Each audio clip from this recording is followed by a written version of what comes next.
Olá, pessoal. Meu nome é Maria Júlia e sou mediadora de redação do Polo de Campo Grande, Sara Kubitschek. Na última aula foi explicada a importância do planejamento do texto e como ele pode ser feito. Hoje nós falaremos sobre a primeira parte que compõe a estrutura do texto dissertativo, a introdução, começando pela tese, justamente por ela ser o objetivo final do planejamento. Então, essa aparente inversão, na verdade, é o caminho natural que devemos seguir, que é definir os argumentos e o ponto de vista para se chegar à tese. Então, vamos lá. Primeiro, quais as características da introdução? A introdução, como o nome já sugere, introduz a dissertação, estabelece a linha de pensamento a ser seguida pelo autor e é responsável por levar o leitor a se interessar pelo texto. Geralmente, candidatos que fogem do tema, seja total ou parcialmente, costumam deixar esse erro evidente desde a introdução do texto. Então, para que isso não aconteça, é preciso que contextualização e tese estejam bem amarrados. Hoje nós focaremos na tese. Mas o que é a tese? A tese é o que se quer defender acerca do tema, é o seu posicionamento. Ela direciona a abordagem do tema e também conduz o leitor ao texto, mantém o interesse despertado pela contextualização. Sabendo disso, nós vamos ver dois exemplos que ilustram alguns cuidados que devemos ter. O primeiro cuidado é com uma introdução sem tese. Vejamos o exemplo. Para o tema Desafios para a Formação Educacional de Surdos no Brasil, o autor escreve a seguinte introdução. A educação no Brasil para deficientes sempre foi um desafio com muitas restrições. Desde a educação infantil até a formação profissional, surdos e outros deficientes enfrentam muitos obstáculos. Com isso, muitos deles desistem ou não conseguem a conclusão de seus objetivos. Percebam que nesse exemplo não conseguimos saber o posicionamento do autor.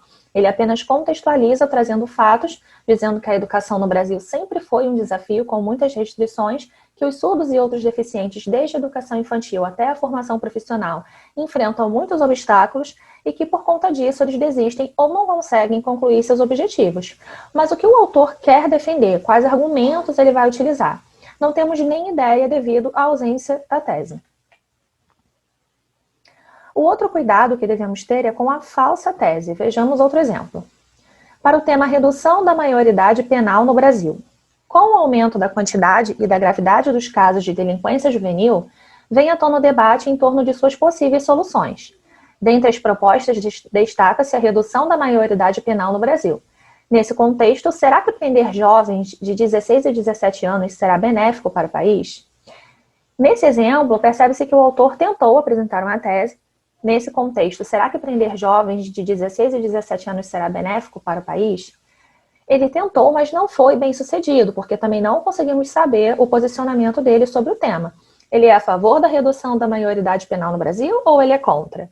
O questionamento que ele faz não nos responde isso, então é uma simples pergunta. Nós vamos ver como poderíamos transformar essa pergunta em uma tese mais para frente. Agora, para que a gente não cometa esses erros, nós vamos conhecer os tipos de tese que nós podemos utilizar na nossa introdução. A primeira é a tese explícita. Como ela funciona?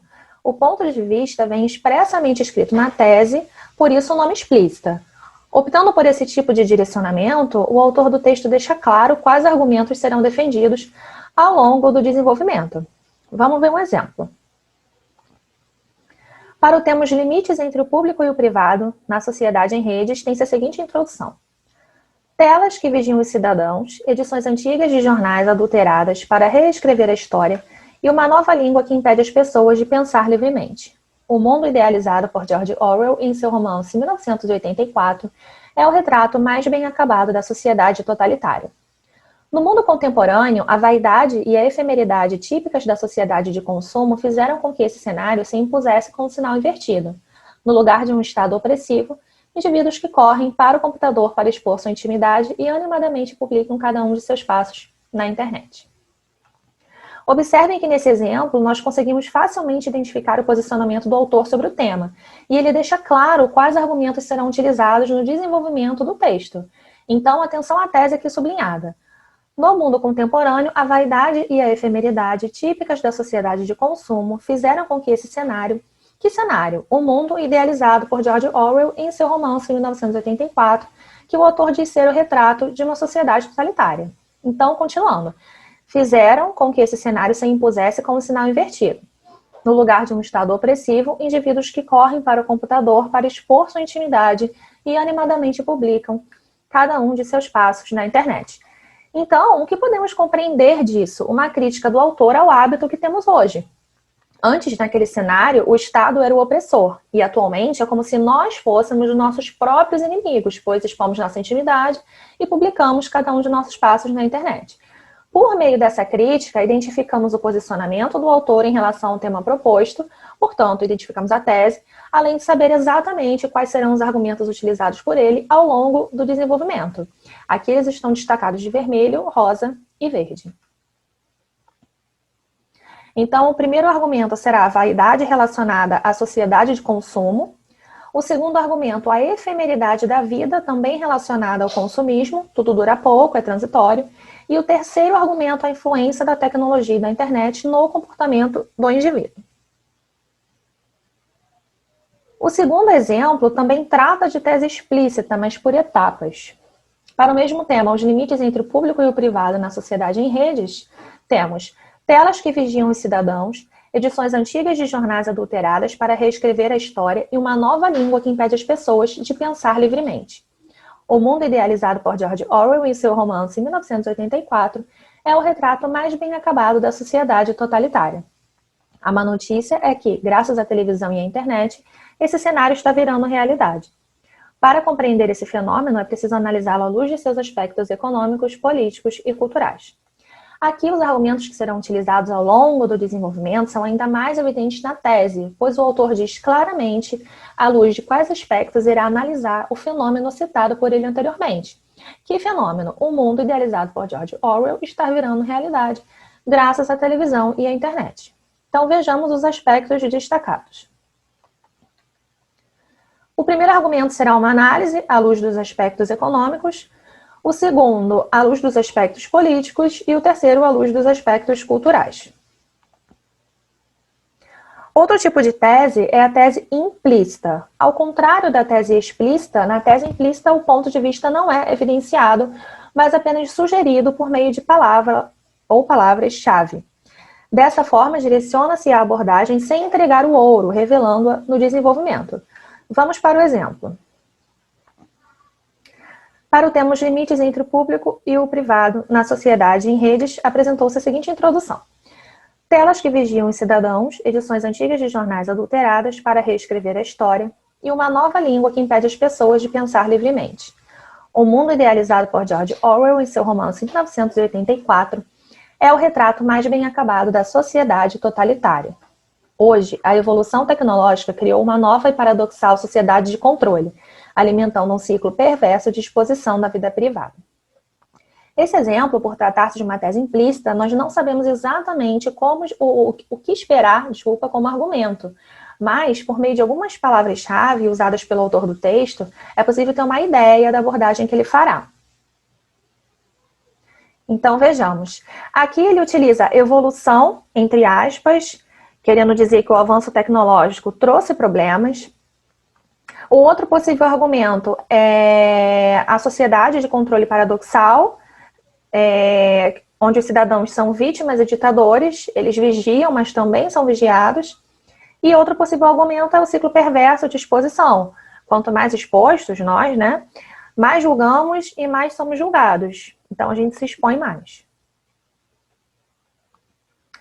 Outro tipo de tese é a tese por pergunta retórica, mas primeiro a gente precisa saber o que é uma pergunta retórica. Ao contrário de uma pergunta verdadeira, é uma interrogação que não tem como objetivo obter uma resposta ou uma nova informação, pois ela já traz a sugestão de resposta na própria pergunta. Assim, a tese por pergunta retórica sugere um ponto de vista incentivando o leitor a concordar com a sua opinião. Agora, muita atenção, preciso ter cuidado para não confundir tese por pergunta retórica com uma simples pergunta. Porque eu coloquei aqui, nem toda pergunta retórica é eficiente no dever de sugerir um direcionamento para o texto. Portanto, para saber se estamos diante de uma tese por pergunta retórica ou de uma simples pergunta que não apresenta nada como ponto de vista e por isso não é uma tese, é necessário fazermos uma pergunta. O que será defendido ao longo do texto? Se a resposta for não sei, não estamos diante de uma tese. Vamos observar, então, como fazer uma tese por pergunta retórica de maneira eficiente. Ainda para o tema os limites entre o público e o privado na sociedade em redes, nós temos a seguinte introdução. Telas que vigiam os cidadãos, edições antigas de jornais adulteradas para reescrever a história e uma nova língua que impede as pessoas de pensar livremente. O mundo idealizado por George Orwell em seu romance 1984 é o retrato mais bem acabado da sociedade totalitária. Atualmente vivemos em uma época dominada pela internet e em especial pelas redes sociais, expressão contemporânea do totalitarismo orwelliano. Diante desse cenário distópico, cabe perguntar: o que nos reserva um futuro controlado pelo nosso próprio anseio desmedido de exposição? Nesse exemplo, o autor apresenta uma tese por pergunta retórica, que é esse trecho que está sublinhado, e por meio das palavras-chave que fazem parte da pergunta, nós podemos ter uma ideia do seu posicionamento acerca do tema. Essas palavras-chave destacadas no texto nos dão pistas do que será apresentado como argumento. Ele utiliza cenário distópico, que significa um lugar ruim, onde as pessoas vivem em constante sofrimento sob um regime autoritário. E esse termo, unido a futuro controlado e anseio desmedido, nos diz que o autor faz uma crítica à dominação da internet no mundo atual e ao uso demasiado das redes sociais, que nos faz refém de nós mesmos. O que se espera como argumento, então, é que o autor aprofunde essa crítica e, por se tratar de uma tese por pergunta retórica, é importante lembrar que o aluno deve responder indiretamente ao questionamento apresentado. Por fim, pessoal, agora que vimos os tipos de tese que podemos utilizar na nossa introdução, nós vamos reformular a falsa tese que vimos lá no início da explicação, lembram? Nesse contexto, será que prender jovens de 16 e 17 anos será benéfico para o país? Nós vimos que esse exemplo mostra uma simples pergunta porque não apresenta o posicionamento do autor sobre o tema, certo? Então, para que esse exemplo se transformasse em uma tese por pergunta retórica, foi necessário escolher palavras-chave que sugerissem o direcionamento do autor, o advérbio mesmo, com função semântica de realce, e o verbo enjaular, que dá um sentido muito negativo para as prisões, já que somente os animais são enjaulados.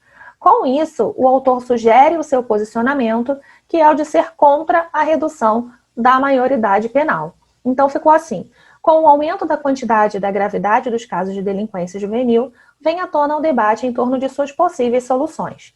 Dentre as propostas, destaca-se a redução da maioridade penal no Brasil. Uma análise menos emocionada da situação, no entanto, revela problemas como as falhas na educação de base e prisões lotadas. Nesse contexto, será mesmo que enjaular jovens de 16 e 17 anos será benéfico para o país? Bom, por hoje é só. Eu espero que tenha contribuído com o aprendizado de vocês. Qualquer dúvida, procurem o mediador do seu polo. Um beijo e até mais.